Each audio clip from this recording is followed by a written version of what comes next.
Hello. So, story time na ako'y i-chika ninyo mga moms. So, no, I'm working from home. I have 2 kids. And then, na yung mga instances nga, like today, nag-meeting ko. 12 minutes before ma-end ang meeting. Nadunggan day ko ni Daniel.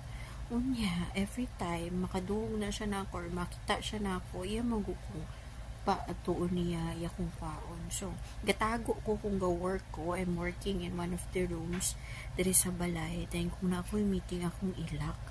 So, kinadunggan mako niya. Unya, sirado man ang door. Bali, dyan niyang hilak. Dahil madunggan ako siya nga, gahilak siya na. Feeling na ako, gakuan-kuan na dyan siya ga.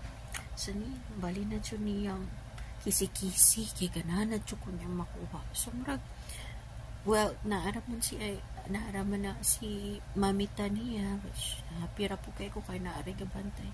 Pero when you think of it, no, daghan juga ay mga challenges in life and mga difficulties kay kung matrabaho ka, na po kay sacrifice, diba?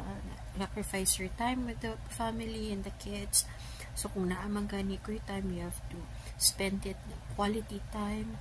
Kung dili po ka mo trabaho, wala po kay extra income para ikapalit sa ilang kinanglan or makatabang kasi mong parents, ikakatabang kay lagi wala kayo work. So, may realization any aspect na actually kalisod. There is difficulty sa life mo. Trabaho ka, naatod kay income, pero naapo kay mga times nga dili ka attend sa mong kids, so you have to think of a way nga makompensate ni mo na nga time.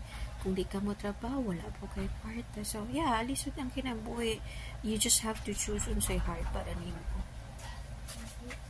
Hi. You say hi. I love you. Oh. Say I love you. Oh. Oh. I love you.